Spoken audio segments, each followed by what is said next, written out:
Happy Friday, my friends. Another work has come and gone, so cheers to the weekend. It has been a long week. Let's kick it off with a little trivia and win some money. Sounds good, right? I'm your host, Sydney Ryan. I'm back. I'm so excited to once again give you the chance to take home some extra cash, maybe some weekend fun money. Before we get started, make sure you're following me on Twitter and Instagram, Sydney Ryan, CHS.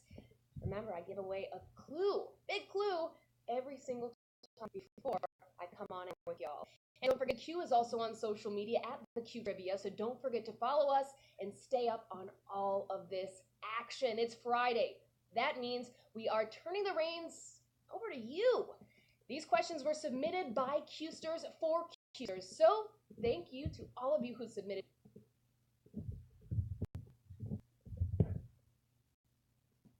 See your trivia in a Friday game. Make sure you email them with an answer and a source to submissions@theq.live. Again, that's submissions@theq.live. So now let's head on over the rules. There are 12 questions in the game. You have 8 seconds to answer and 3 choices to pick from. Questions range from easy to expert level. Get the question right and you'll advance on to the next round. Make it to the end, you're winning some cash. If you do get eliminated, don't give up. You can keep playing to put points on the leaderboard. And to make things even sweeter, we offer free lives for you if you refer friends to sign up for the Q. Both you and your friend will get that extra life as soon as they sign up. To use your questions 1 through 9, but remember, you can only use 1 life per game. You do have to try and keep things interesting here. So that's the name of the game. Now let's play $500, 12 questions. Are you ready? Let's begin. Question number 1. Which technique for cooking an egg does not involve water? A fried egg, a poached egg, or a hard-boiled egg? You need to use water for 2 of these eggs, but one of these only requires a pan and maybe some butter. And man, who doesn't love butter in that frying pan? You may have had 1 or 2 for breakfast today. You do not need water to make a fried egg. I'm team sunny side up, sometimes over medium. And now that we're all hungry, let's move from food to my other favorite subject, probably my number 1 favorite subject, puppies. Question number 2, which of these is a dog breed? Is it the Russian Blue, Miniature Pinscher, or a Turkish Angora? Where are all my dog people at? Charleston's a huge dog city, seriously. Everyone here has a dog. It's basically a requirement to live here, and that is heaven to me. I have my own little Charlie. Everyone knows him if you follow me on social media.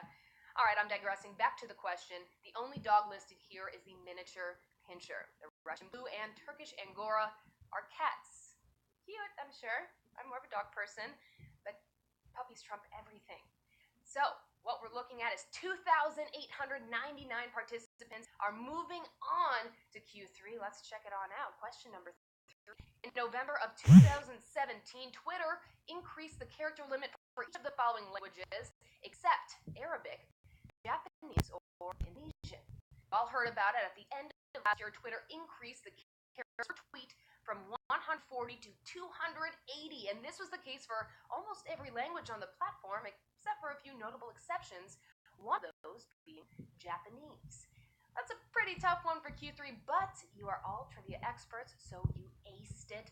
1,375 are moving along to a little baseball trivia with my favorite team, Batter Up. Question number 4, what was the original name of Chicago's Wrigley Field? Was it Weekman Park, Cubs Park, or Wright Park? That's right, this Chicago landmark wasn't always Wrigley. This place has been home to the Cubs for more than 100 years, and it has even hosted a few NFL games in its day. When it first opens its doors in 1914, it was called Weekman Park. It was briefly named Cubs Park, but that wasn't the original name. You were close if you said that, but I'm sorry, not close enough. Still 6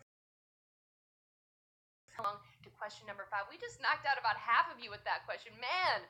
But question number 5, let's keep this moving. April 30th is also known as International what Day? Jazz Day, R&B, or pop? Fill in the blank, folks. If you're into music, then maybe you've heard of it before. It gained this title in November 2011 when UNESCO designated this holiday to celebrate a particular type of music that heavily influenced American culture, jazz. Jazz hands for all. 734, nailed that. Way to go. We are still heading to something a little bit darker for the next one. Q6, question number 6. The woman who attempted to murder Andy Warhol in 1968 was the author of which of the following? The Crumb, Musk, or Scum Manifesto? If any of you caught last season of American Horror Story, then this may look familiar. She was a real person, and her name was Valerie Solanas. You can look it up yourself. It gets pretty twisted. She penned the Scum Manifesto. It looks like 566 caught American Horror Story cult, or you just really know your 60s trivia. Either way, onward and upward, we're halfway there. Let's go to Q7. Who released the song Just Like Heaven? Was it Frank Sinatra, David Bowie, or The Cure? So much music in today's deck. We even have another music question later on in the game. You guys are really on it with the classics. I know at least one person out here knows the answer because he sent it in. This song was released by The Cure. Look at all you going. Speaking of heaven, we're taking it up to the gods for this next one. Roman gods, that is. Hope you all really know your days of the week. Q8. Thursday was named after which god? Mars, Jupiter, or Mercury? Is it really any surprise that some of the days of the week were named for Roman gods? After all, so much comes from Latin, even though in the case of the gods, a lot of these were just names borrowed from the Greeks. But anyways, Thursday was named after the Roman equivalent of Zeus, Jupiter. And if you really go back, it became Thursday once Jupiter was translated to their Germanic god Thor, you know, the god of thunder and all that. Now you know. Just keep things going. Question number 9. Who was the first to record the song Black Magic Woman? Was it Fleetwood Mac, Judas Priest, or Santana? I'd be willing to bet tons of you have heard this classic before, even if you didn't know what it was called. But are you sure that you've heard the original one? Well, if you're following me on social media or the Q on social media, this was the clue of the night. It was originally recorded by Fleetwood Mac. Alrighty, 330 left and 3 questions still in the game. It's getting down to the nitty-gritty. Hang in there. We're almost done. We're almost to that cash prize. Question number 10, double digits. Which author passed away on the same day as the assassination of President John F. Kennedy? Was it George Orwell, Albert Camus, or Aldous Huxley? Fun fact, 2 American authors actually also passed away on this day, which was November 22nd, 1963. The other was C.S. Lewis, known for the Chronicles of Narnia, but we also said goodbye to the author of one of the classic dystopian novels, Brave New World. I'm talking about Aldous Huxley. Alrighty, 327 are still left. Not too many were knocked down by that one. Time to take it to the Empire State. Let's see how many of you remember this tidbit from 2004. Question 11. In January of 2004, the Empire State Building green to celebrate was it Popeye, the Hulk, or Gumby? That's right. It was honored for a few nights when this landmark lit up green.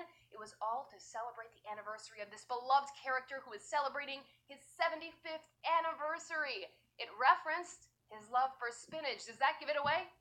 It was for Popeye the Sailor Man. Okay, that was the semifinals. We have one question left. 299 participants are still in the game. That 500 cash prize is still on the line. This is going to decide today's winners. You get this right, the prize is yours. Brace yourself. We're on to Q12. Which of the following companies was involved in the creation of the original PlayStation concept? Was it Sega, Nintendo, or Atari? All you gamers out there, this question's for you. That space between play and station was not a typo. That's what it was originally going to be called. But then this idea was scrapped. This company partnered with Sony for this idea, and that's how they have tons of successful gaming systems of their own. It was Nintendo. And that's all, folks. We have 249 participants splitting $500 today on this fun Friday night. Congratulations. Here are our winners on this user submissions edition of the Q. Now, way to go, guys. If you didn't quite make it, no worries. We have another game on Sunday at 8:30 p.m., and it's Survivor Mode, where only one winner will take home that entire cash prize. Until then, don't forget to follow us at the Q Trivia online on all social media platforms. It has been so much fun hosting again. I hope you all have an incredible weekend, and I'll see you all again very soon.